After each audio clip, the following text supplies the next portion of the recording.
soit le Dieu et Père de notre Seigneur Jésus-Christ, qui nous a bénis de toute bénédiction spirituelle dans les lieux célestes en Christ. En lui, Dieu nous a élus avant la fondation du monde, pour que nous soyons saints et irréprochables devant lui. Il nous a prédestinés dans son amour à être ses enfants d'adoption par Jésus-Christ, selon le bon plaisir de sa volonté, pour célébrer la gloire de sa grâce, dont il nous a favorisés dans le bien-aimé. En lui, nous avons la rédemption par son sang, le pardon des péchés, selon la richesse de sa grâce que Dieu a répandue abondamment sur nous, par toute espèce de sagesse et d'intelligence. Il nous a fait connaître le mystère de sa volonté selon le bienveillant dessein qu'il avait formé en lui-même pour le mettre à exécution lorsque les temps seraient accomplis, de réunir toutes choses en Christ, celles qui sont dans les cieux et celles qui sont sur la terre. En lui, nous sommes aussi devenus héritiers, ayant été prédestinés, suivant le plan de celui qui opère toutes choses d'après le conseil de sa volonté, afin que nous servions à célébrer sa gloire. Nous qui d'avance avons espéré en Christ. En lui, vous aussi, après avoir entendu la parole de la vérité et l'évangile de votre salut, en lui, vous avez cru et vous avez été scellés du Saint-Esprit qui avait été promis, lequel est un gage de notre héritage pour la rédemption de ceux que Dieu s'est acquis pour célébrer sa gloire. C'est pourquoi moi aussi, ayant entendu parler de votre foi au Seigneur Jésus et de votre amour pour tous les saints, je ne cesse de rendre grâce pour vous. Je fais mention de vous dans mes prières, afin que le Dieu de notre Seigneur Jésus-Christ, le Père de gloire, vous donne un esprit de sagesse et de révélation dans sa connaissance, qu'il illumine les yeux de votre cœur pour que vous sachiez quelle est l'espérance qui s'attache à son appel, quelle est la richesse de la gloire de son héritage qu'il réserve aux saints, et quelle est envers nous qui croyons l'infinie grandeur de sa puissance, se manifestant avec efficacité par la vertu de sa force. Il l'a déployé en Christ, en le ressuscitant des morts et en le faisant asseoir à sa droite dans les lieux célestes, au-dessus de toute domination, de toute autorité, de toute puissance, de toute dignité, de tout nom, qui peut être nommé non seulement dans le siècle présent, mais encore dans le siècle à venir. Il a tout mis sous ses pieds. Et il a donné pour chef suprême à l'Église, qui est son corps, la plénitude de celui qui remplit tout en tous.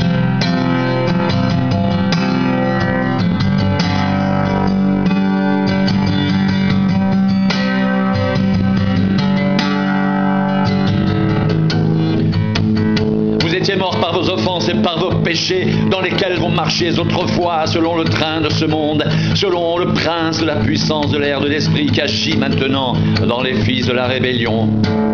Nous tous aussi, nous étions de leur nombre et nous vivions autrefois selon les convoitises de notre chair, accomplissant les volontés de la chair et de nos pensées, et nous étions par nature des enfants de colère comme les autres.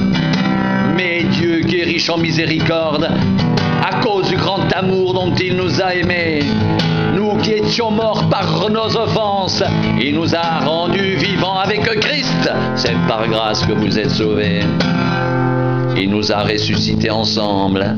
Il nous a fait asseoir ensemble dans les lieux célestes en Jésus-Christ, afin de montrer dans les siècles à venir l'infinie richesse de sa grâce par sa bonté envers nous en Jésus-Christ. C'est par grâce que vous êtes sauvés, par le moyen de la foi.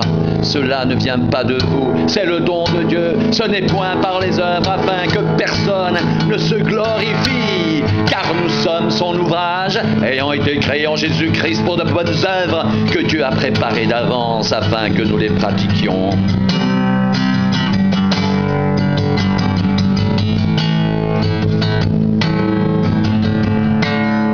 C'est pourquoi vous autrefois, païens dans la chair, appelés incirconcis par ceux qu'on appelle circoncis et qui le sont à la chair par la main de l'homme.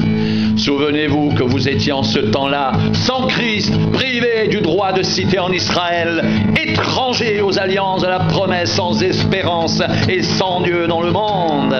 Mais maintenant, en Jésus-Christ. Vous qui étiez jadis éloignés, vous avez été rapprochés par le sang de Christ. Car il est notre paix, lui qui des deux n'en a fait qu'un, qui a renversé le mur de séparation, l'inimitié, ayant anéanti par sa chair la loi des ordonnances dans ses prescriptions. Il a voulu créer en lui-même avec les deux un seul homme nouveau, en établissant la paix et les réconcilier avec Dieu l'un et l'autre, en un seul corps par la croix, en détruisant par elle l'inimitié. Il est venu annoncer la paix à vous qui étiez loin et la paix à ceux qui étaient près, car par lui les uns et les autres nous avons accès auprès du Père dans un même esprit. Ainsi donc, vous n'êtes plus des étrangers ni des gens du dehors, mais vous êtes concitoyens des saints, gens de la maison de Dieu. Vous avez été édifiés sur les fondements des apôtres et des prophètes, Jésus-Christ lui-même étant la pierre angulaire. En lui, tout l'édifice bien coordonné s'élève pour être un temple saint dans le Seigneur. En lui, vous êtes aussi édifiés pour être une habitation de Dieu en esprit. À cause de cela, moi, Paul, prisonnier de Christ pour vous païens, si du moins vous avez appris comment je fais part de la grâce de Dieu qui m'a été confiée pour vous, c'est par révélation que j'ai eu connaissance du mystère sur lequel je viens d'écrire en peu de mots. En les lisant, vous pouvez vous représenter l'intelligence que j'ai du mystère de Christ. Il n'a pas été manifesté aux fils des hommes dans les autres générations, comme il a été révélé maintenant par l'Esprit aux saints apôtres et prophètes de Christ. Ce mystère, c'est que les païens sont co-héritiers, forment un même corps et participent à la même promesse en Jésus-Christ, par l'Évangile dont j'ai été fait ministre, selon le don de la grâce de Dieu qui m'a été accordé par l'efficacité de sa puissance, à moi qui suis le moindre de tous les saints. Cette grâce a été accordée d'annoncer aux païens les richesses incompréhensibles de Christ et de mettre en lumière le moyen de faire connaître le mystère caché de toute éternité en Dieu qui a créé toutes choses.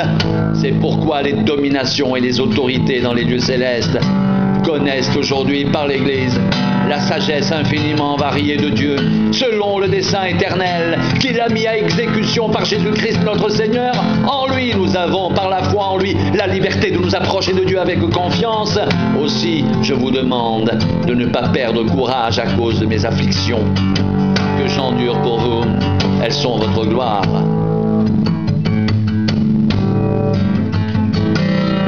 À cause de cela, je fléchis les genoux devant le Père, de qui toute famille dans les cieux et sur la terre tire son nom, afin qu'il vous donne, selon la richesse de sa gloire, d'être puissamment fortifié par son esprit dans l'homme intérieur, en sorte que Christ habite dans vos cœurs par la foi, étant enraciné et fondé dans l'amour. Que vous puissiez comprendre avec tous les saints quelle est la largeur, la longueur, la profondeur et la hauteur, et connaître l'amour de Christ qui surpasse toute connaissance, en sorte que vous soyez remplis jusqu'à toute la plénitude de Dieu.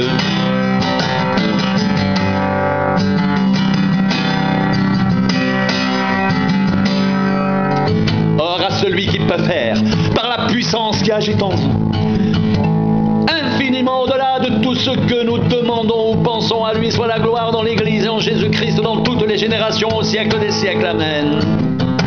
Je vous exhorte donc, moi, le prisonnier dans le Seigneur, à marcher d'une manière digne de la vocation qui vous a été adressée, en toute humilité et douceur, avec patience, vous supportant les uns les autres avec amour, vous efforçant de conserver l'unité de l'esprit par le lien de la paix. Il y a un seul corps et un seul esprit, comme aussi vous avez été appelés à une seule espérance par votre vocation. Il y a un seul Seigneur, une seule foi, un seul baptême, un seul Dieu et Père de tous, qui est au-dessus de tous et parmi tous et en tous. Mais à chacun de nous, la grâce a été donnée selon la mesure du don de Christ. C'est pourquoi il est dit étant monté dans les hauteurs, il a amené des captifs et il a fait des dons aux hommes. Or, que signifie il est monté sinon qu'il est aussi descendu dans les régions inférieures de la terre? Celui qui est descendu, c'est le même qui est monté au-dessus de tous les cieux, afin de remplir toutes choses. Et il a donné les uns comme apôtres, les autres comme prophètes, et les autres comme évangélistes, et les autres comme pasteurs et docteurs, pour le perfectionnement des saints, en vue de l'œuvre du ministère et de l'édification du corps de Christ, jusqu'à ce que nous soyons tous parvenus à l'unité de la foi et de la connaissance du Fils de Dieu, à l'état d'homme fait, à la mesure de la stature parfaite de Christ. Ainsi, nous ne serons plus des enfants flottants et emportés à tout vent de doctrine, par la tromperie des hommes, par leur ruse dans les moyens de séduction, mais en professant la vérité dans l'amour, nous croîtrons à tous égards en celui qui est le chef Christ. C'est de lui et grâce à tous les liens de son assistance que tout le corps, bien coordonné et formant un solide assemblage, tire son accroissement selon la force qui convient à chacune de ses parties et s'édifie lui-même dans l'amour. Voici ce que je dis et ce que je déclare dans le Seigneur. Vous ne devez plus marcher comme les païens qui marchent selon la vanité de leurs pensées. Ils ont l'intelligence obscurcie. Ils sont étrangers à la vie de Dieu à cause de l'ignorance qui est en eux, à cause de l'endurcissement de leur cœur. Ayant perdu tout sentiment, ils se sont livrés au dérèglement pour commettre toute espèce d'impureté jointe à la cupidité. Mais vous, ce n'est pas ainsi que vous avez appris Christ, si du moins vous l'avez entendu, et si conformément à la vérité qui est en Jésus, c'est en lui que vous avez été instruits, à vous dépouiller par rapport à votre vie passée du vieil homme, qui se corrompt par les convoitises trompeuses, à être renouvelé dans l'esprit de votre intelligence, et à revêtir l'homme nouveau, créé selon Dieu, dans une justice et une sainteté que produit la vérité. C'est pourquoi renoncez au mensonge. Que chacun de vous parle selon la vérité à son prochain, car nous sommes membres les uns des autres. Si vous vous mettez en colère, ne péchez point. Que le soleil ne se couche pas sur votre colère, ne donnez pas accès au diable.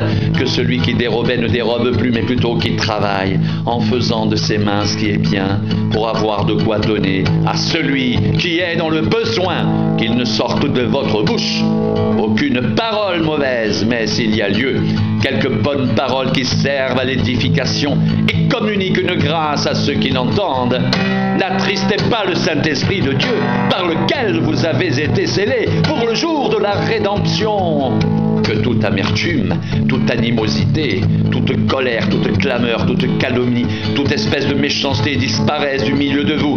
Soyez bons les uns envers les autres, compatissants, vous pardonnant réciproquement, comme Dieu vous a pardonné en Christ. Devenez donc les imitateurs de Dieu. Comme des enfants bien-aimés, marchez dans l'amour à l'exemple de Christ, qui nous a aimés et qui s'est livré lui-même à Dieu pour nous, comme une offrande et un sacrifice de bonne odeur.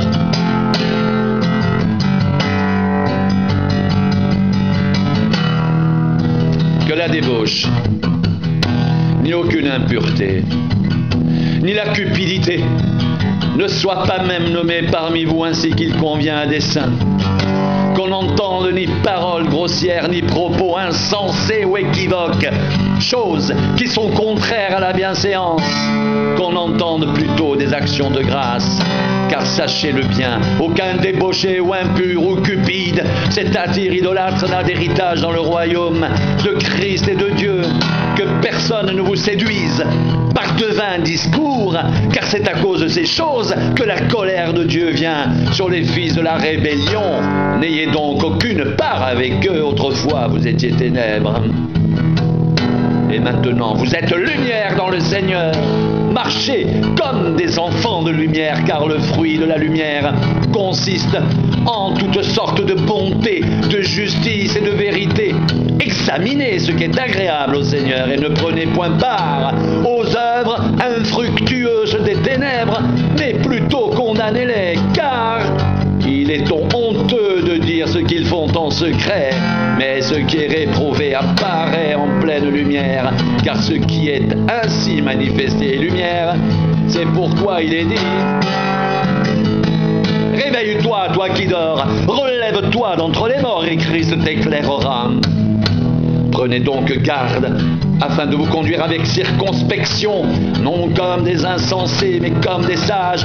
Rachetez le temps, car les jours sont mauvais, c'est pourquoi. Ne soyez pas inconsidérés, mais comprenez quelle est la volonté du Seigneur, et ne vous enivrez pas de vin, c'est de la débauche. Soyez au contraire remplis de l'esprit, entretenez-vous par des psaumes, par des hymnes, par des cantiques spirituels, chantant et célébrant de tout votre cœur les louanges du Seigneur. Rendez continuellement grâce à Dieu le Père pour toutes choses au nom de notre Seigneur Jésus-Christ, vous soumettant les uns aux autres dans la crainte de Christ.